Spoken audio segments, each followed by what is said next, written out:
So let's talk about how we can influence consumers, because so far we said that yes, consumers are generally irrational. They're like a huge competition in terms of getting consumers' attention, and then creating awareness is also hard, but we can do something about it. Okay, the first thing first is called representative heuristic.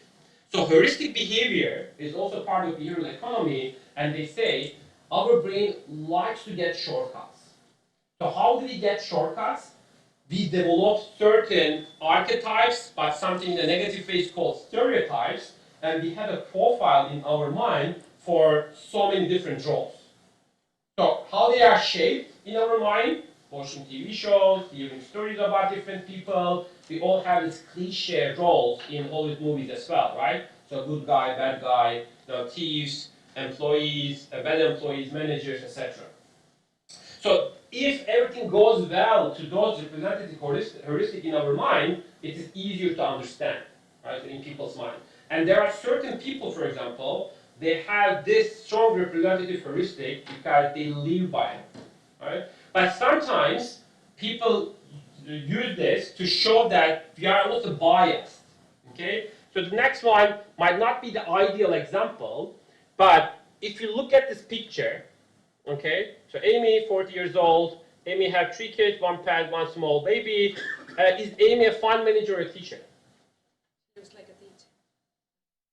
Unfortunately, right? So that is our, again, so when I say unfortunately, so don't misunderstand me, because that is kind of the stereotype that we have, right? So Amy, like, actually has an equal chance or equal the probability to be a fund manager.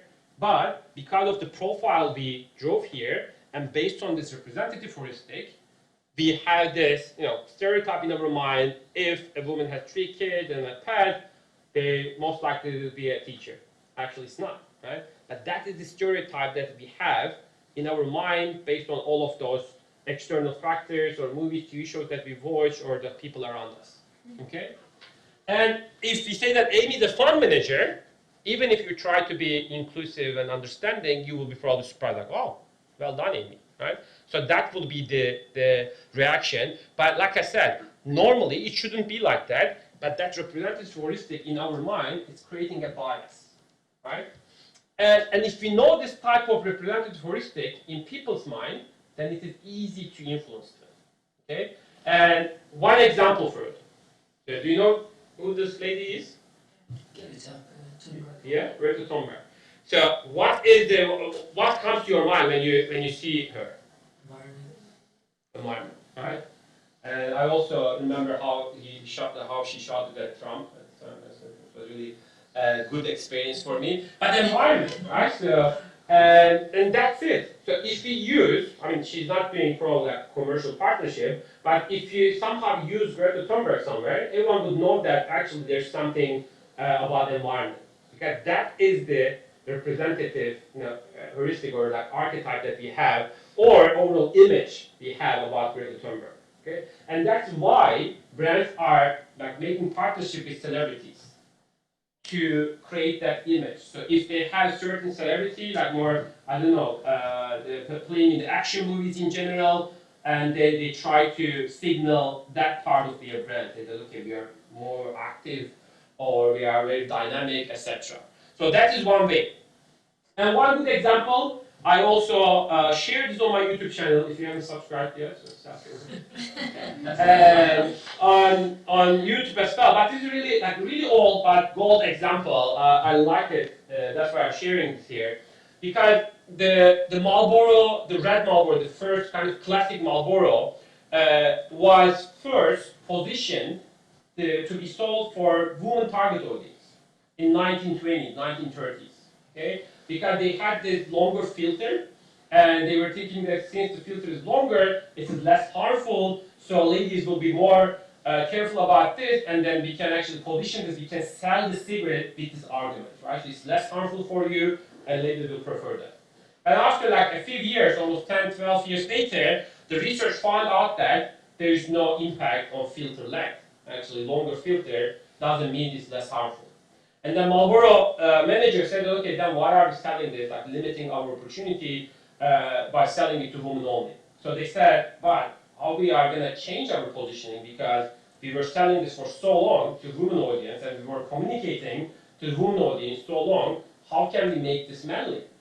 Okay, so and that's a huge task actually, because the overall image and then overall the presented heuristic is like this is a secret for women, and we are talking about 1930s, 1940s America, and yeah, so that it's really hard to change the image in like men's mind that they can buy the cigarette.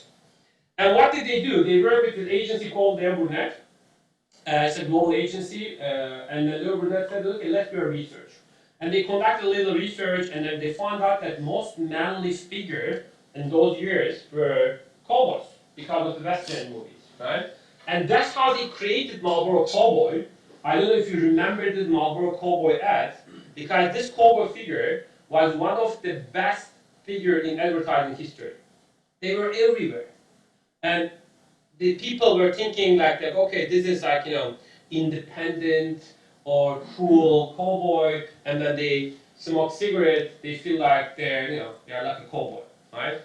And then there are also some subconscious messages, like the color of the packaging, white, red, etc., right? So they did everything by the book and right. But even a better example than cowboy, like Marlboro Cowboy is, bless you, Jimmy, and it's even a better one is if we know this representative heuristic in people's mind. So if a cowboy wears a white hat and red shirt, it's Marlboro Cowboys, and they are smoker and they think they are cool like cowboys, then you can use this type of messaging to create an anti-smoking campaign, right? So warning, smoking causes impotence, and this is how impotence looks like, right? So you think that you are going to be cool cowboy, but there is another side of the story. Yeah. But they repositioned from marketing to women, thinking that they're missing out on a larger demographic. Yeah. What they've done is, are they not alienating women's figures now? But exactly, that's the risk that they want to take actually, because sales were not good. That's why I said, why are we actually selling this directly to women? Because men are like bigger smokers at the time. I don't know the figures now, but yeah. So that's the risk that they take. Actually, they wanted to do. They said that so we are actually missing out the bigger market, the men smokers. Well, yeah, good point, definitely.